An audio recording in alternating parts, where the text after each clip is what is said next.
Welcome to this special QuornPro conversation about a topic that is dominating headlines at the moment, ultra-processed foods, or UPFs, and how you can talk confidently with your customers in future about this topic.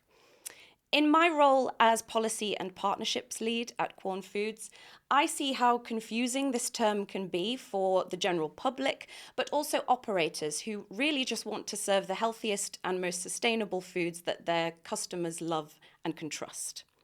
Now, of course, not all processed foods are equal, and Quorn is a unique product in itself and is very different than the types of UPFs that we should be worried about.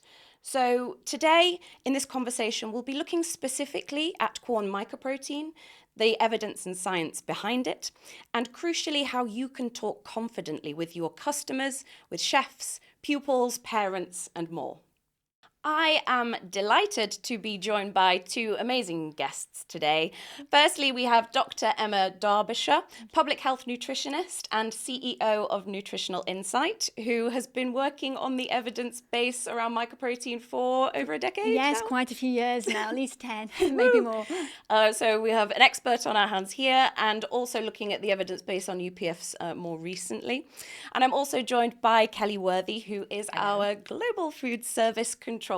It's so nice to see you. Thank you. How are we doing? Nice to see you. You're very good. Thank you, Tess. Fabulous. Thank you. Great. So in this chat, we are going to firstly unpack what ultra-processed food actually means. We're going to talk about Quorn mycoprotein and the science within the context of the processing debate. We're going to bust some common myths, which is one of my favorite sections. And we're going to give you practical, simple language that you can share with your customers. So shall we get into it? Let's get good. started. Let's do it.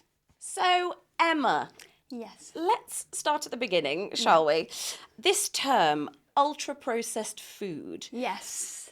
it's very confusing. It doesn't seem to have a very clear definition. Even, would you say, the experts don't tend to agree what this Yes, means? there's a lot of confusion, yes. Right, so take us back to the beginning. Of course. How do you explain it? Where did it come from? Yeah, of course. So if we go right back to the roots, in the 2000s, there was a scientist in Brazil called Professor Carlos Monteiro. And basically what he was looking at was rates of obesity and chronic disease risk. And he thought, this can't just be due to nutrition and nutrients, but possibly also processing level. So his team developed a new framework which focused purely on processing level, and they called this the NOVA. Now, NOVA doesn't mean anything, it's not an acronym for anything, but in Portuguese Latin it means new. So it's basically a new framework that categorises food according to processing level.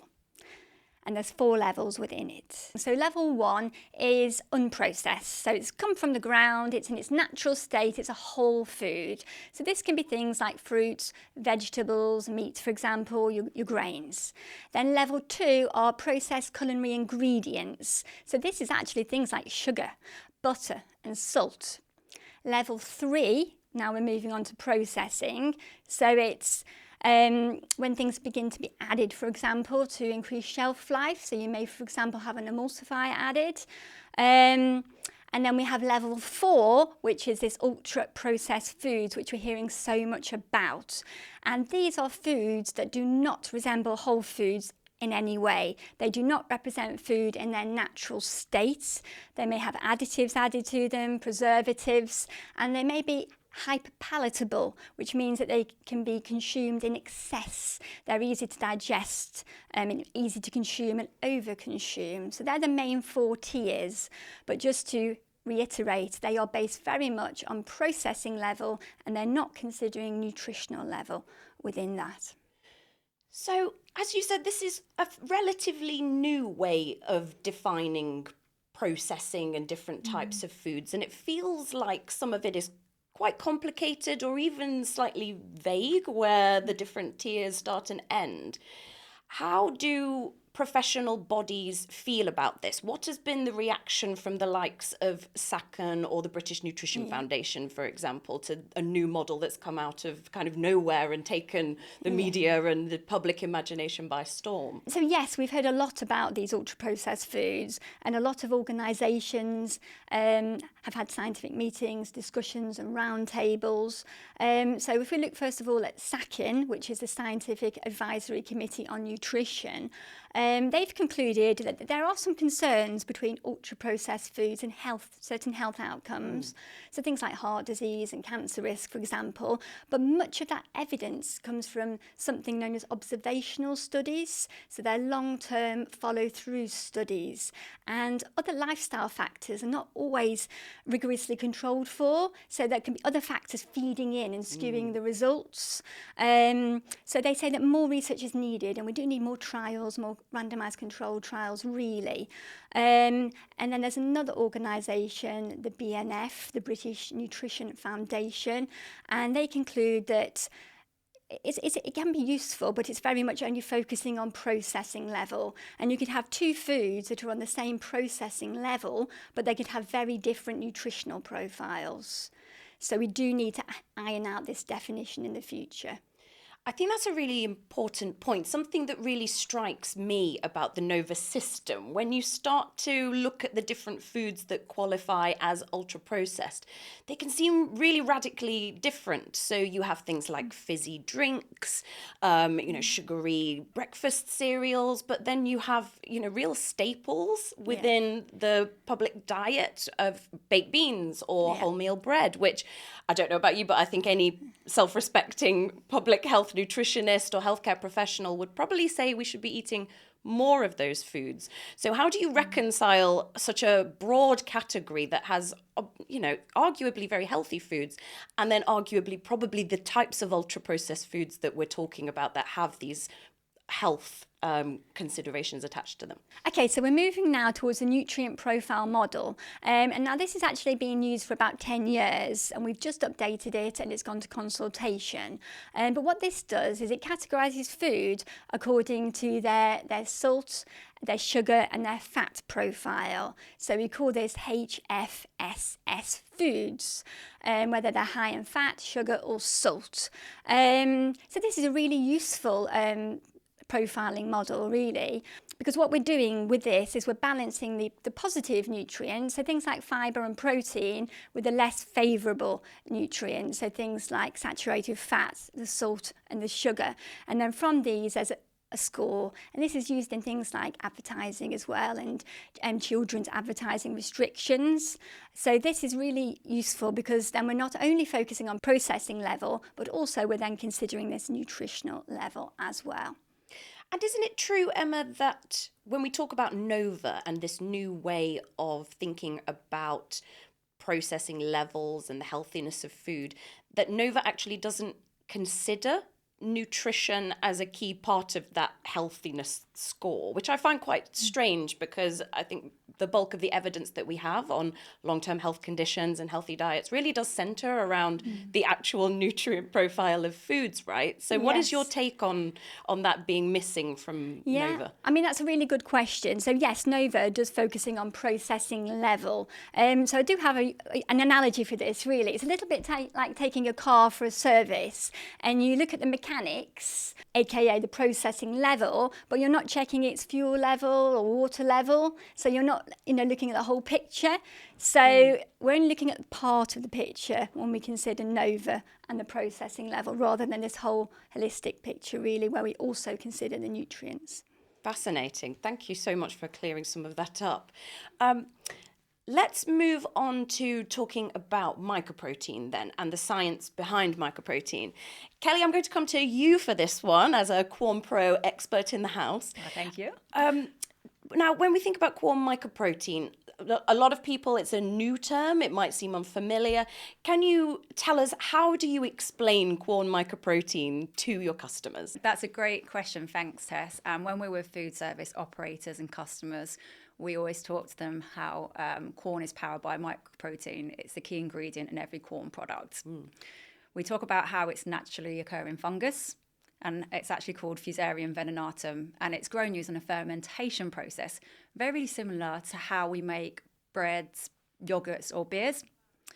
And in just 2 grams of the fungus, we have the potential to feed the entire UK its daily protein requirement. Wow. Which is amazing. That's an amazing stat, isn't it? Exactly, which is one of the many reasons why we call it our super protein. Yes. And that's not the only reason, there's lots. So it's also a complete protein source and contains all the essential amino acids. It's high in fibre, with around 6 grams per 100 gram. And fibre is often really overlooked in diets, but it's crucial and we should be consuming more of it. And Quorn mycoprotein is also naturally low in saturated fat and contains no cholesterol. We've also been researching our Quorn mycoprotein for over 40 years, and we truly do believe it is the best protein on the planet.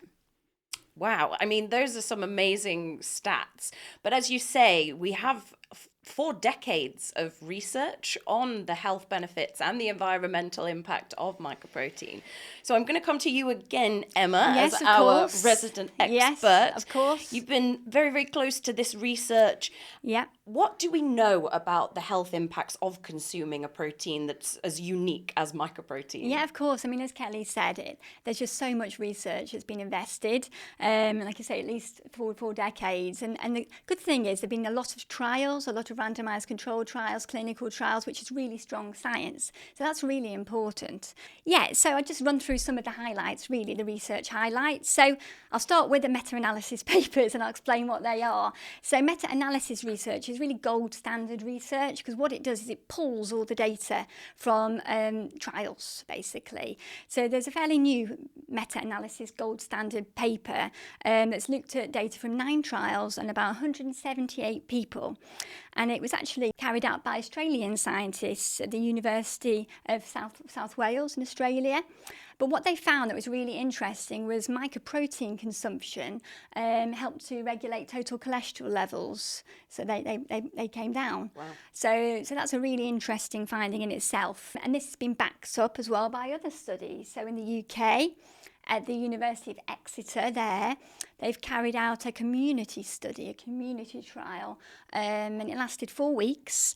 And they basically found that when mycoprotein was swapped out, so they swapped out animal proteins for mycoprotein, again, they found that there were reductions in cholesterol, but being more specific, something known as low-density lipoprotein cholesterol, which is the less favourable cholesterol. Oh, so this is that LDL the cholesterol LDL, that you yes. hear about. Right. So that actually went down by 10%, so quite considerably. And would that be sort of clinically significant? Well, yes, and they actually concluded that that may, in the long term, have wider benefits in terms of diabetes prevention and helping to improve cardiometabolic health, so our heart health ultimately. So that was a really good study. And they also found improvements in blood sugar levels, blood glucose levels, and also in markers of inflammation. There's one particular marker of inflammation called C-reactive protein, CRP, and that also went down. So sort of 3 things really there: reduced LDL, low density lipoprotein, improved blood sugar levels, and reduced markers of inflammation.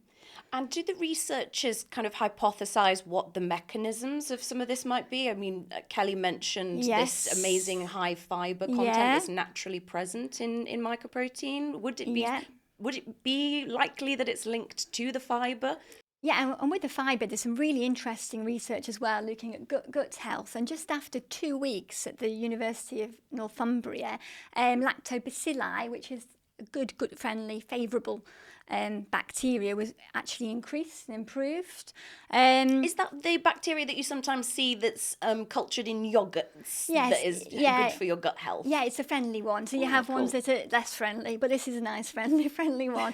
Yes, and all of these benefits, so the heart health and the gut health, for example, are attributed to the fibre in Quorn. It's fibre, and it's beta-glucans in particular, that fibre form.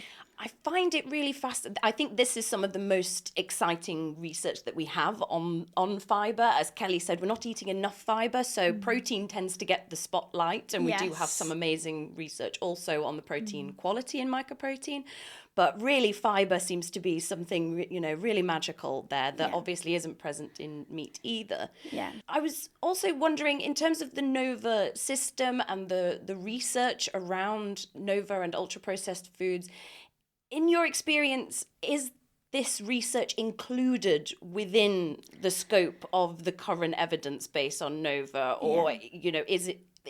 Have the researchers really considered the evidence base on meat alternatives, or does it tend to be missing in these big global cohort studies? Yeah, I mean, that's a really good question. So a lot of these big studies, again, these huge studies, we call them observational studies. Really, it's sort of looking at overarching conclusions, and it's not digging deeper into particular pockets of evidence. So we need to really go deeper with how it's analysed and look at, for example, plant-based proteins, fungal proteins, and then their effects on health. But we're getting these overarching conclusions, which has got sort of everything pulled together, the confectionery, for example, the cakes, the biscuits, the sweets, and they're just being put into this one fits all bucket, really, whereas the health conclusions can be quite different for specific foods such as Quorn and mycoprotein, for example. But certainly things like fibre, for example, are being omitted when these conclusions are being drawn. It sounds like we still have a lot more work to do to clean up some of these issues and confusions. Yes. Yeah. So Kelly, let's try and tackle it head on then. So in your conversations and your engagement with food service customers, I'm sure you're getting asked about this topic a lot. I'm getting asked about it at the dinner table or at the pub, so I can imagine it's probably a very, very common question. How do you respond, and what are some of the key topics and tips that you give to customers when they're asking about how they can communicate on this topic? Yeah, we're certainly hearing more and more of it now, Tess. It's a really good question. And like you said, we are hearing about it more and more. And under the most commonly used system, Quorn products are actually technically classed as ultra-processed. But that tells you about how they're made and not actually how healthy they are. So Quorn is very different from other UPFs that people should be rightfully worried about, like your high sugary drinks, confectionery, and highly refined snacks. They are all typically high in sugar, unhealthy fats, and salt, and low in fibre. Whereas, we've said before, Quorn mycoprotein is a whole food ingredient, and it's high in protein and in fibre and low in saturated fat. It's also cholesterol-free and recognised in the UK Eat Well guide as a healthy protein choice. Wow. Yeah, and that's a really important point, Yes. so that we can include it as part of a healthy and balanced diet. Yeah. And also processed isn't automatically a bad thing.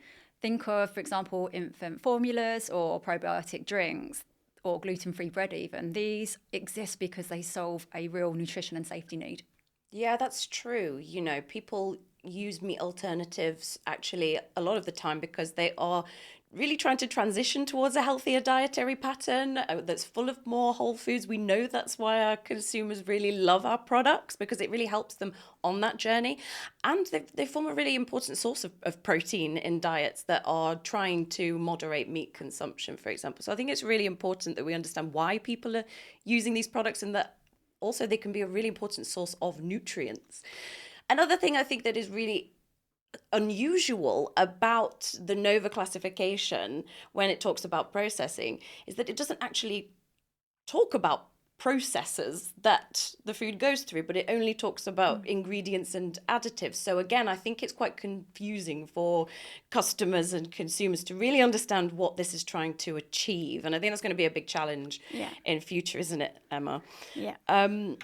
But actually, Kelly, first, one concern that you hear a lot when in our conversations is that people say, I don't recognise the ingredients. I haven't heard of mycoprotein before. And there's this rhetoric that if you don't recognise the ingredient, then it's probably ultra-processed. But again, how do we respond to that? Does it mean that if you haven't seen an ingredient like mycoprotein before, that it's automatically unhealthy? And no, it absolutely does not mean that at all. Additives are only used when absolutely necessary for texture or for safety, and it must be proven by regulators such as the Food Standards Agency. For example, some of our products contain ingredients that are simply there to help us deliver great texture in our food, and that is calcium acetate and sodium alginate, which you'll often find in products like yogurts and cheese. So last year, our food service team removed artificial ingredients from our frozen mints, which is one of our biggest selling SKUs. And it now only contains 4 ingredients, which is great. And on the retail side, 5 products have now already been through that journey, and we've removed artificial ingredients from those 5 products. It's really important to remember, though, within the food service channel that we have different needs across the various customer channels. So while we're trying to work to remove those from more products, we need to make sure we do it in a way that really aligns with what operators and the industry actually require. Quorn does go through a level of processing, but it is worlds away from the likes of your fizzy drinks and sweets that are grouped within that UPF bracket. Again, Quorn mycoprotein is high in fibre, it's high in protein, and it really actually helps us serve healthier plates into food service operators. And I think that's really important to show that we are taking this issue really seriously in terms of removing artificials. We're really listening to consumers and taking action. And I work closely with our nutrition and the sustainability teams. And, you know, I see our nutrition and product guidelines. I see the really strict additive policies that we have. And when new evidence emerges about a particular additive, we absolutely will not be using that unless, as you say, it is entirely necessary.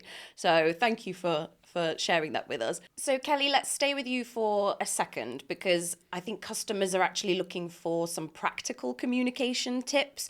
It's a big topic, it's a complicated topic. I know I'm getting asked about it when I'm trying to just have a quiet pint down the pub and somebody finds out about my job. So I can imagine when you're out in the field talking to operators and customers that you're getting asked this question a lot. So in your experience, how can we help here? Let's start maybe in education.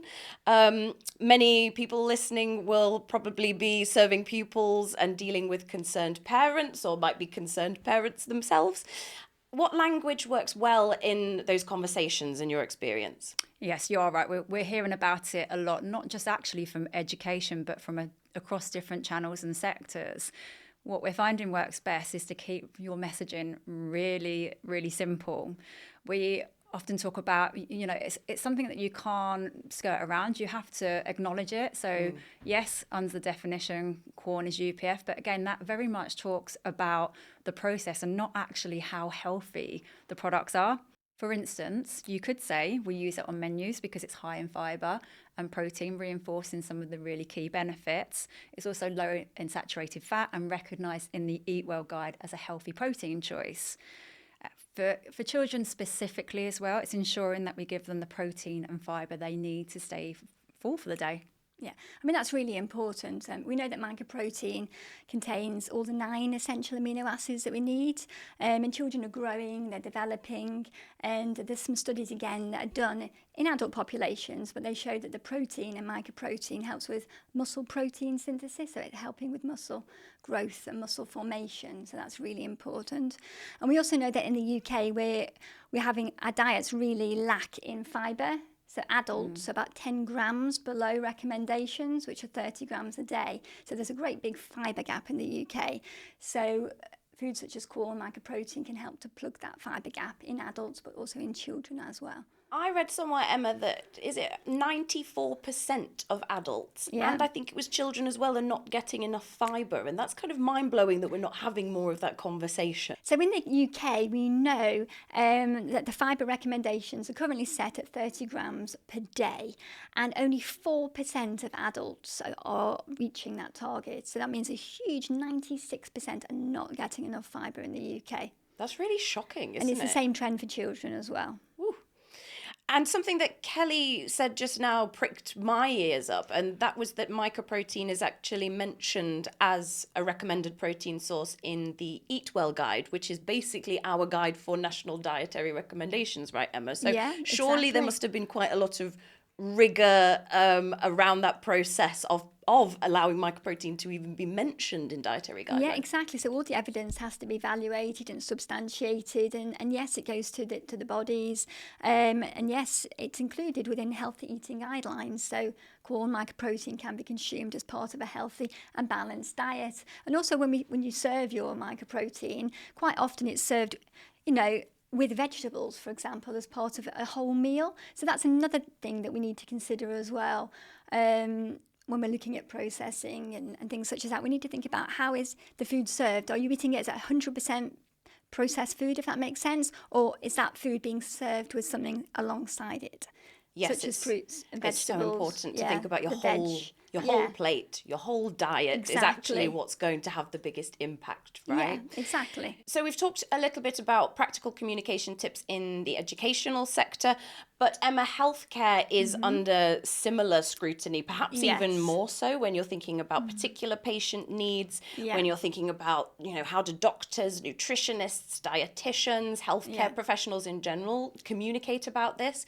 So what should hospital and care home caterers be saying? Yeah, again, so it's very much about looking at the wider picture. And in these instances, you have very vulnerable population. So you only have the very old, for example, or they may have particular nutritional requirements. So in hospitals, you have as well medicinal nutritional products, and quite often, these would be viewed as being ultra-processed, but they provide very valuable protein and micronutrients. They're fortified, so you've added things in.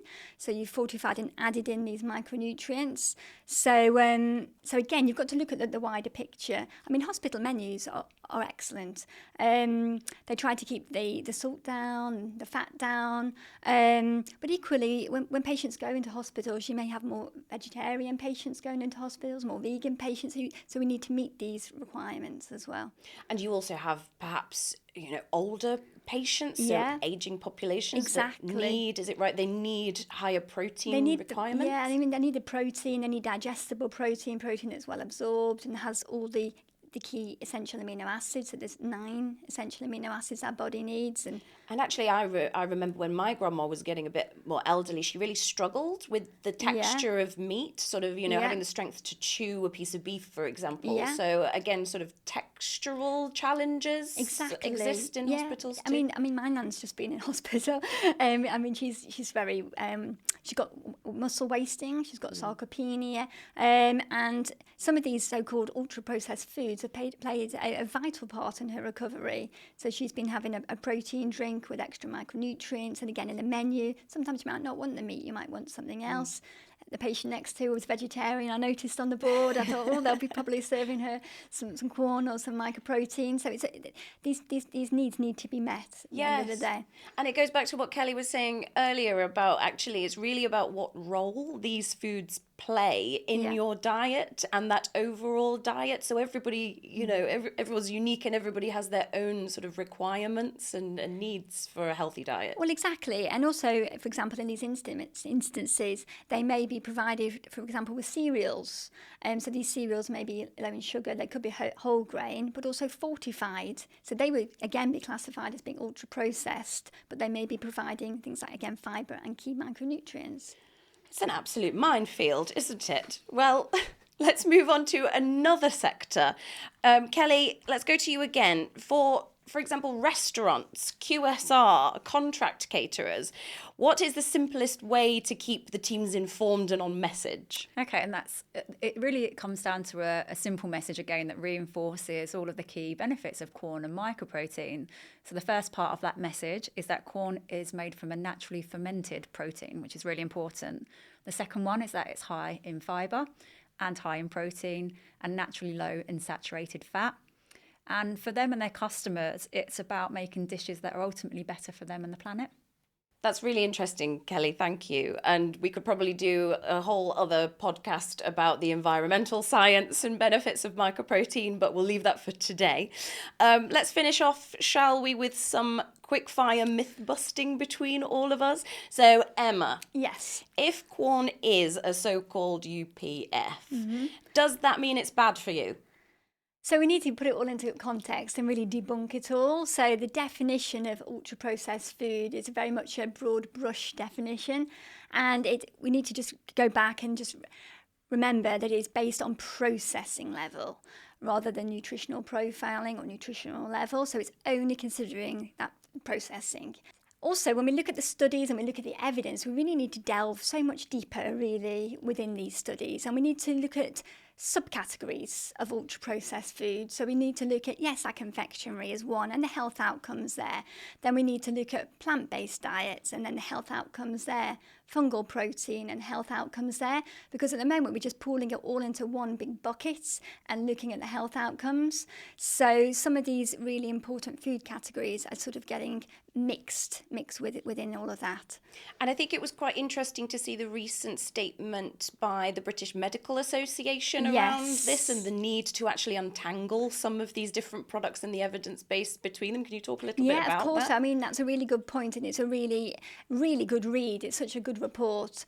So what the British Medical Association is saying is that yes, of course, there are links between ultra-processed foods and unfavourable health outcomes, but we really do need to do more research, and we do need to delve deeper, and we need to look at particular diets. So we need to look at plant-based foods, fungal foods, for example, and then the health outcomes, and look at these different subcategories, because there could be very different health outcomes. And we see that with the Quorn research, the mycoprotein research. We see how the fibre seems to be having unique effects. And the fibre is a good example. So we've seen the studies there, fibre, cholesterol reduction, improvements in potentially in blood glucose levels, which could have wider benefits for heart health. Yet we're putting it in this bucket. You know, don't eat it, minimise your consumption.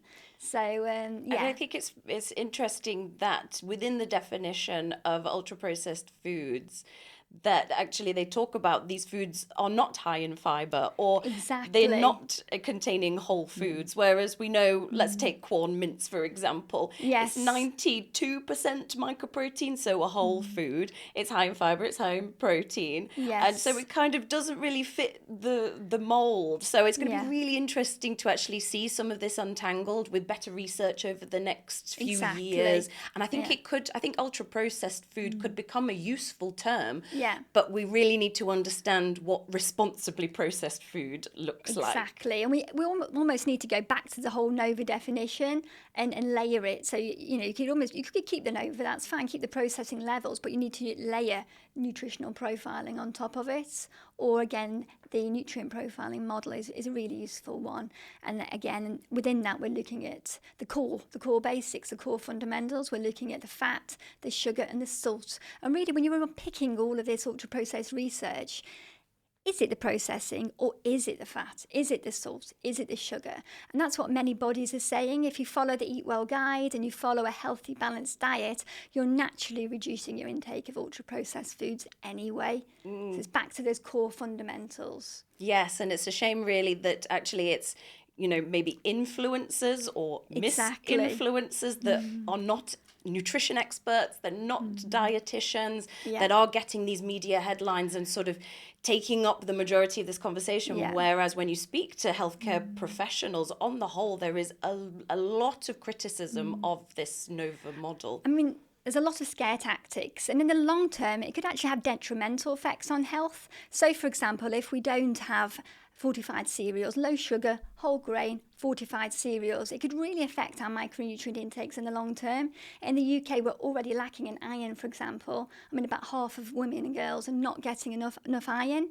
And also, we've seen in the UK things like folic acid. Women of childbearing age are not getting enough folic acid.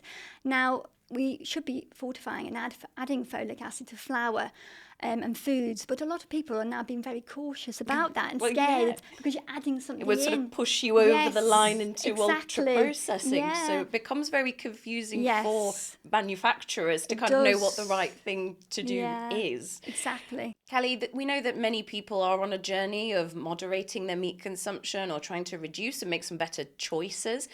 Protein diversity is a really important way to get all of the great benefits of different foods into your diet.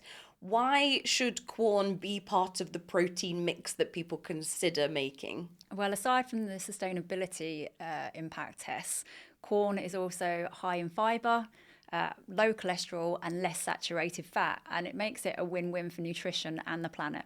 Yeah, and thank you, Kelly. And we also know that populations are growing and they're expanding. We're ageing as well, so there's a greater demand for protein. So it's where do we get that protein from? Yes, and I think there is a really interesting angle of sustainability when it comes to processing. For example, we know that nearly 40% of all food that is produced around the world is already wasted.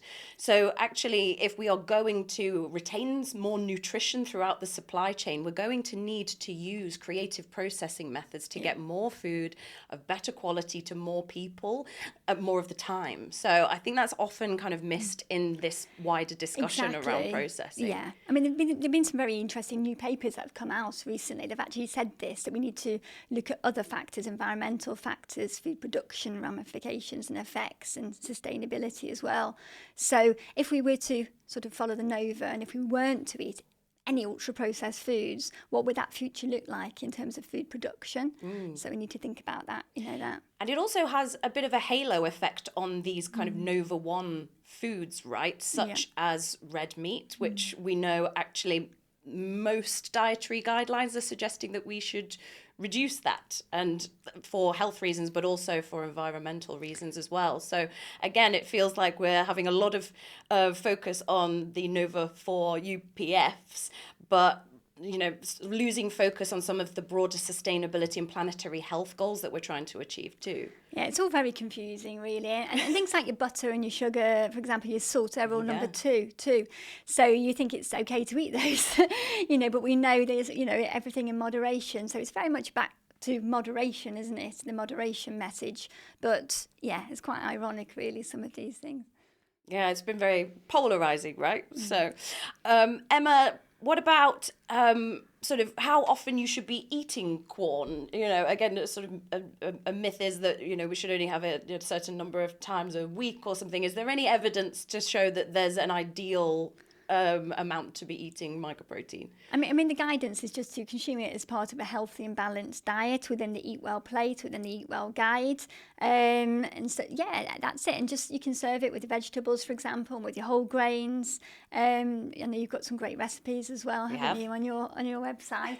So getting balance. One more, Emma, maybe for you. Yes. Quorn aside for 1 second, Yeah. should we be avoiding and being worried about all ultra-processed foods in our diet, realistically? Yeah, okay, so it's about balance again, and it's about enjoyment in life as well. So the 80-20 rule is a really good one to live by. So obviously 80% of the time, go for your whole foods, your natural foods. And then 20% of the time, if you're out and about, if you're having a meal or something, then obviously we need that little bit of enjoyment.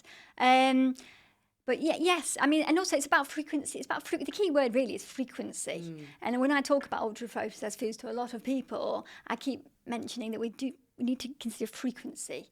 And so those key level 4 ultra-processed foods that are getting earmarked. So I'm not going to mention brands, but, like, for example, your gummy sweets, for example, or the biscuits that are black, I've got a tween and I'm like, you're not eating those. They are black. They are disgusting. They're not real food, So they're the ones, and they're very different to some of the other things that we've been talking about today, like your cereals, for example, your whole grain cereals, your low sugar whole grain cereals, or mycoprotein, or your bread, for example, or even hummus. Hummus comes out as being ultra processed, shop bought hummus, and that's because it's got an emulsifier in it. So we need to put it all into context. I think that's the thing. I feel like intuitively we kind of know what foods at this point we shouldn't be consuming the most of, and I would love to see the conversation start to move into a more positive space of what we should be including in our diets, rather than creating a lot of anxiety for people and what they should avoid. So I suppose that would be my hope. So I mean, the key thing here is I think not all processed foods are created equal. Yes. Within that, the whole definition of ultra-processed foods, the foods there sit very differently. No two foods are the same, and that's the problem. Yeah, I think that's a really, really good, simple takeaway from this whole session. So we've covered a huge amount today, from the evidence on ultra-processed foods to how Quorn mycoprotein is made and some of the key benefits, to the language you can use with your customers and consumers. Maybe just a quick recap before we do final comments from everyone. So Quorn mycoprotein is a whole food ingredient that's used in all Quorn products. It is naturally high in protein. It's naturally high in fibre. It contains no cholesterol. It's low in saturated fat. It's a great way to diversify the protein sources in your diet while getting those texture and those foods and meals that you really enjoy. And we really take that nutrition seriously, and it shows across our entire Quorn range. So something that I'm really proud of, and that I shout about a lot, is that across our whole Quorn portfolio, 95% of those products are classed as non-high fat, salt, sugar, this HFSS system that you were talking about, Emma. That's a really key statistic. And I mean, that's remarkable. I don't really know any other brands that can say that so confidently. And I think for me, it really shows our dedication to our health research and translating all those great health benefits through into our actual product range. Yeah. I mean, I think that's really great. And that's the way things are moving now towards this nutrient profiling modelling and the HFSS levels. So, yeah, that's really important. So hopefully that gives you a lot more confidence talking about Quorn products, mycoprotein with your customers. I'm going to go to each of our brilliant guests now and just ask for your key takeaways. Maybe, Kelly, can we start with you? What's your key takeaway from this session? You absolutely can. So the key takeaway from this session for food service specific operators is that Quorn mycoprotein gives them an easy way to diversify protein choices on their menus, which meets a number of different consumer needs, which is really, really important. And Emma, what about you? What's your key takeaway for everyone? Alongside looking at processing level, we need to look at nutrient levels as well. So the fibre, the protein, salt and sugar levels. We need to look at the evidence, and we need to look at the health evidence within these big observational NOVA studies for plant-based and fungal-based proteins. And then we need to think about frequency of consumption as well. That's brilliant. It's been so great to have you both here and hear your expertise on this.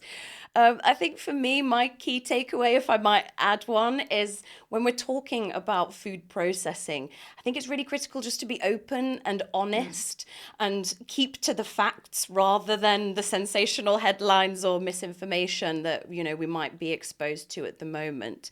So hopefully this is going to be really, really useful to clear some of that up, because I think we need to talk more about responsible food processing and what that looks like, and how we can help serve food that's ultimately better for people and the planet, which is our purpose as a brand. Thank you so much to my amazing guests. Thank you for joining us.